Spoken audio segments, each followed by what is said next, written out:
तो किसी ने कहा कि जब रहना ही पड़ेगा तो रह ही लो, प्रसन्नता से रह लो, प्रीतिपूर्वक रह लो। धर्म का ह्रास होता है और अधर्म का उत्थान होता है। असुर अधम अभिमानी प्रवृत्ति के जीव सज्जनों को सताते हैं, तब तब भगवान विविध रूपों में देह धारण करके सज्जनों की पीड़ा का अपहरण करते हैं। भगवान की लीलाओं के इसी यश को गाकर भक्तजन भव सागर से पार जाते हैं, क्योंकि कृपा समुद्र भगवान भक्तों के लिए ही अवतार लेते हैं। इसी आधार पर हम लोग भगवान श्री राम और भगवान श्री कृष्ण की चारु चरितावली का गायन श्रवण लाभ प्राप्त कर रहे हैं। भगवान श्री राम जनकपुर में ठहर गए, गुरु जी के साथ ठहरे हैं वाटिका में।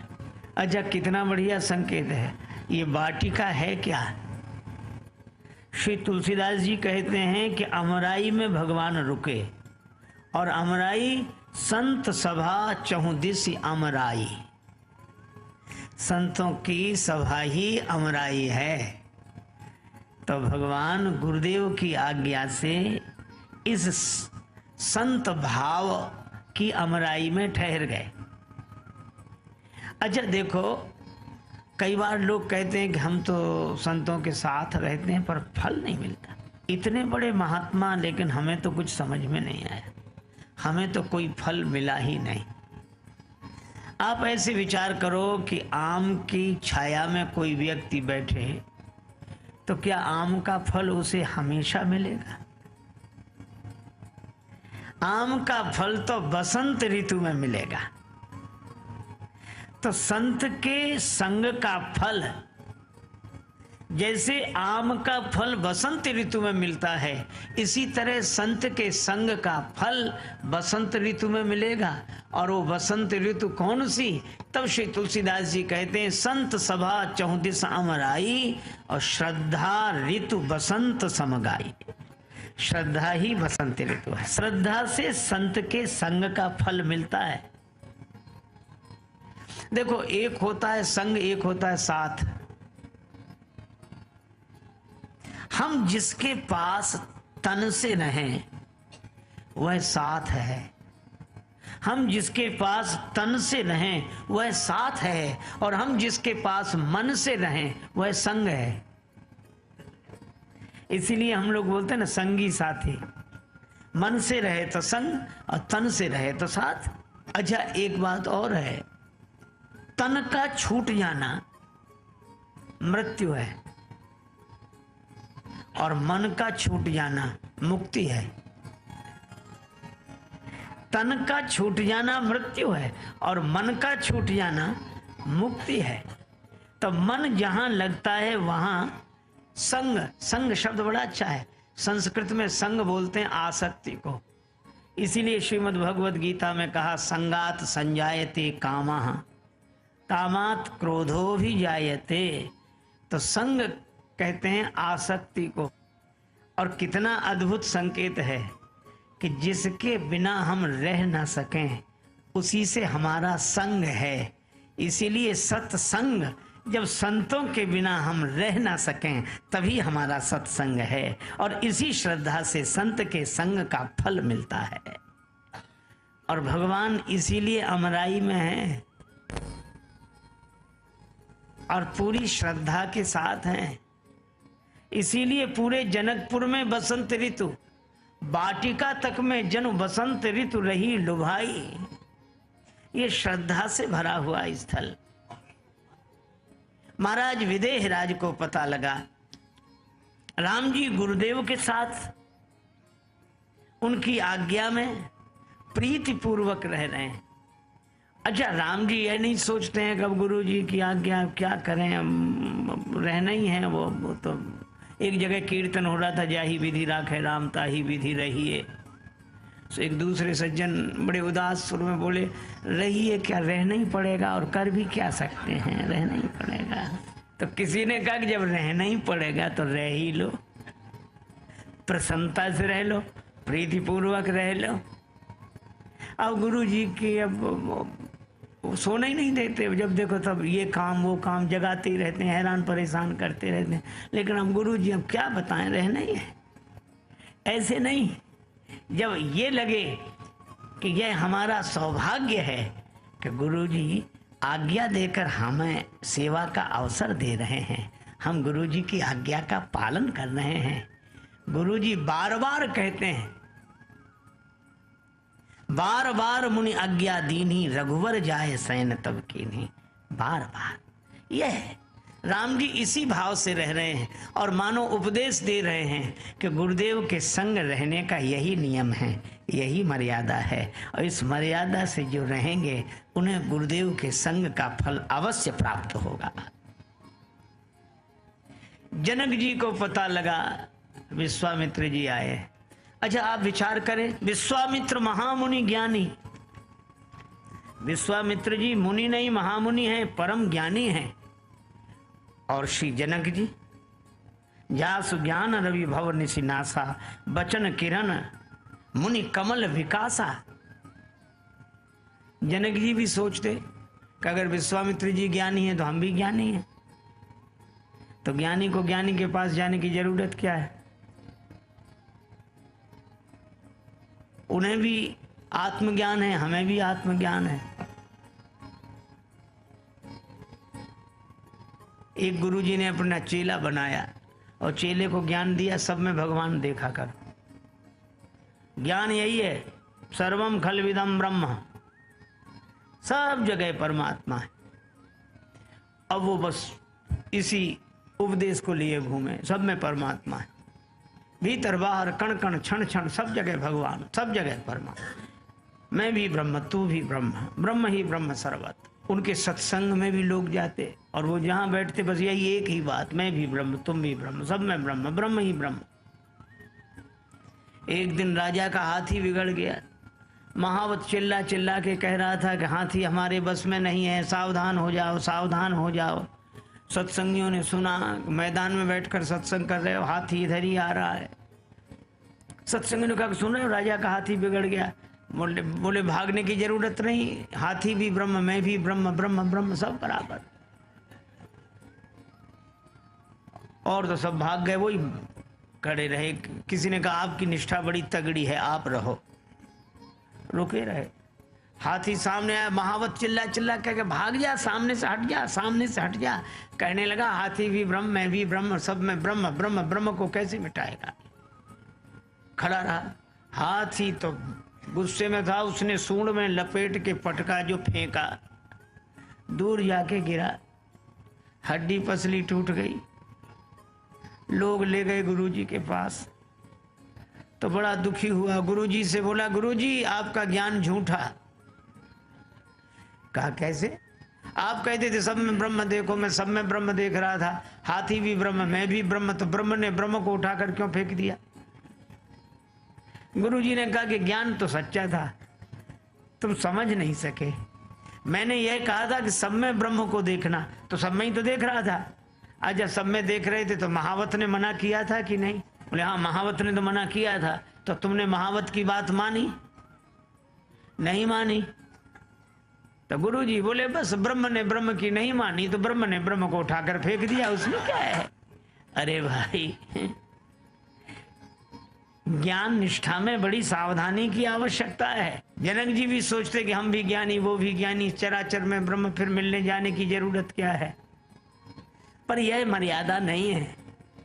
ज्ञान की स्थिति तो ठीक है, लेकिन मर्यादा क्या है? जनक जी सोचते हैं कि मैं गृहस्थ हूं और विश्वामित्र जी महात्मा हैं, विरक्त हैं, तो कितना भी ज्ञान की समानता हो तो भी गृहस्थ को महात्मा के स्वागत के लिए जाना चाहिए, सत्कार के लिए जाना चाहिए। यह मानस की मर्यादा है।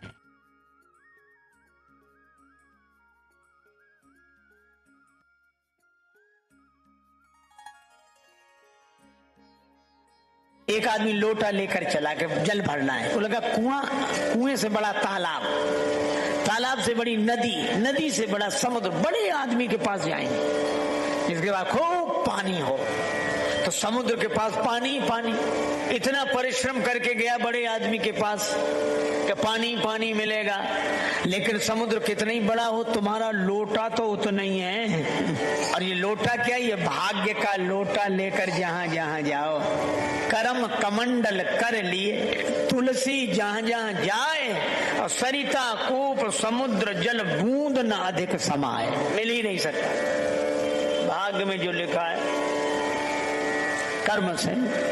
अच्छा, अब एक बात सोचो जरा, गंभीर बात है, जब हम लोगों को कर्म से ही मिलता है और भाग्य में जितना लिखा है उतना ही मिलता है, तो भगवान को मानने की जरूरत क्या है?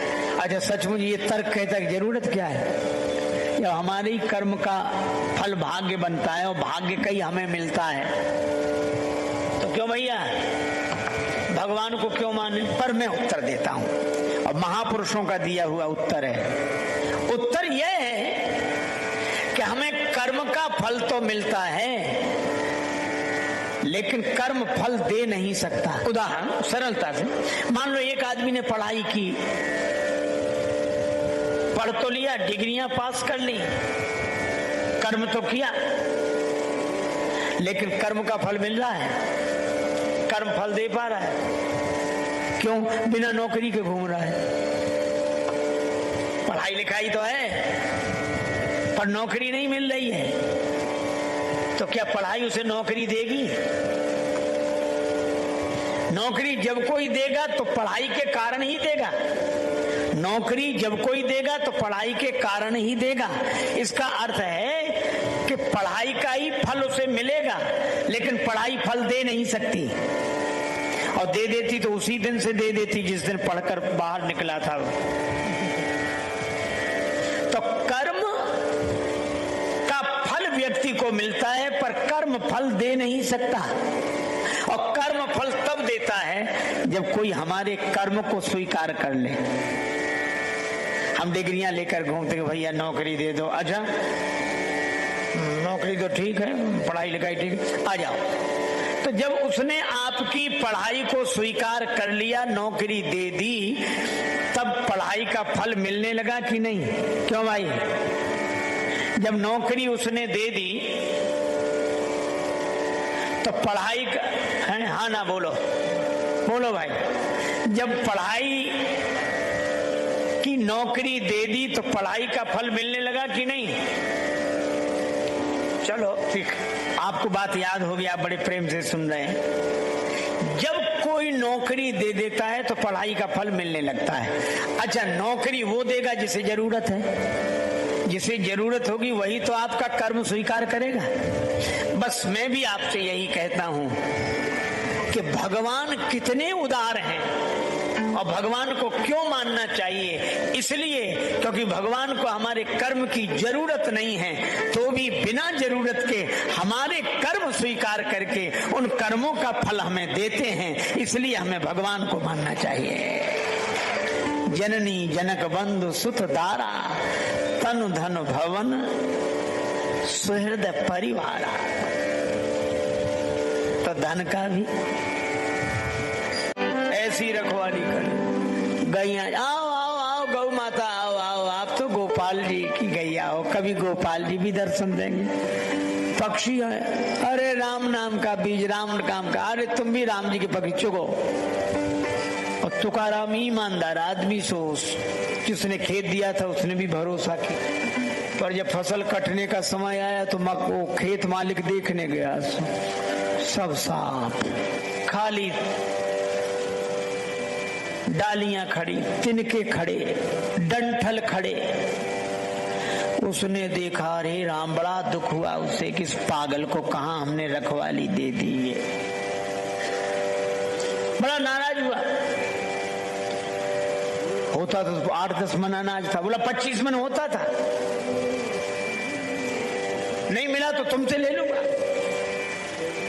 तो कहा राम बोले, आप तो खेत कटवाओ। वो बोला क्या कटवाए, बचा क्या है जो कटवाए? अरे डंठलो कोई, ठीक है, कटवाया।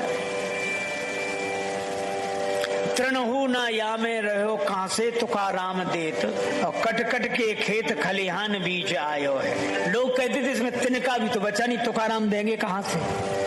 तृणहु ना या में रहो कहां से तुकाराम देत, कट कट के खेत खलिहान बीच आयो है। अब फसल खलिहान ऊपर से दाएं दई बरधन की बार बार, और झाड़ झाड़ झाड़ून ढेर सो लगायो है। बैलों से दाएं दी गई, कुछ लग गया, ढेर लगा दिया। पवन के झकोरन उड़ायो भूसा को भार, और रास पे बिहारी ने रहस्यों रचायो है। काटत उड़ावत विनीत जू न जान परी, तौलत धान पूरे 25 मन पायो है। तुकाराम के चरणों में गिर गया। तुकाराम बोले भैया बड़ी कृपा, भगवान ने हमें बचा लिया कलंक से। ऐसी तुकाराम की पत्नी ऐसी प्रतिकूल। महाराज एक बार गन्ने हुए, कुछ तुकाराम बेचने गए, लौट के आए से एक गन्ना बचा। पत्नी बड़ी खुश, गन्ने बिक गए, बिके नहीं, मार्ग में बाल गोपाल मिल गए थे। गोपाल जी को खिलाया, गोपाल जी गन्ना खाओ, गोपाल जी गन्ना खाओ, गोपाल जी गन्ना खाओ। पत्नी को इतना गुस्सा आया, एक बचा, क्या करें इसका।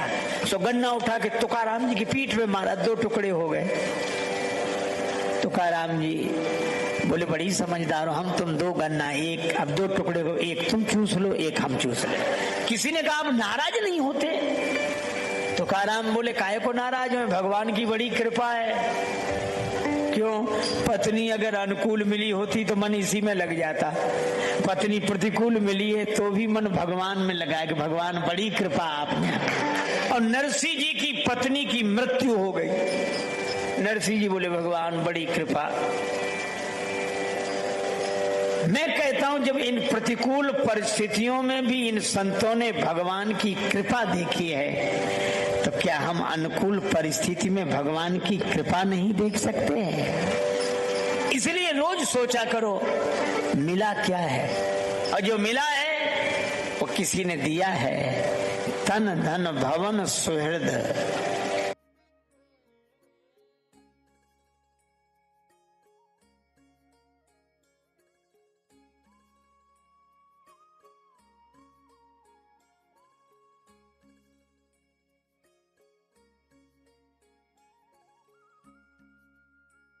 अगर आपको यह वीडियो पसंद आई हो तो हमारे चैनल रामायणी को सब्सक्राइब करें और इस वीडियो को लाइक करके महाराज जी के लिए अपना प्यार प्रकट करें। आप इस वीडियो को शेयर करें ताकि ये वीडियो ज्यादा से ज्यादा लोगों तक पहुंच सके, और कमेंट्स में अपने विचार और सुझाव दें, जिससे हम आपके लिए ऐसे ही वीडियोस और पेश कर सके। जय श्री सीताराम जी।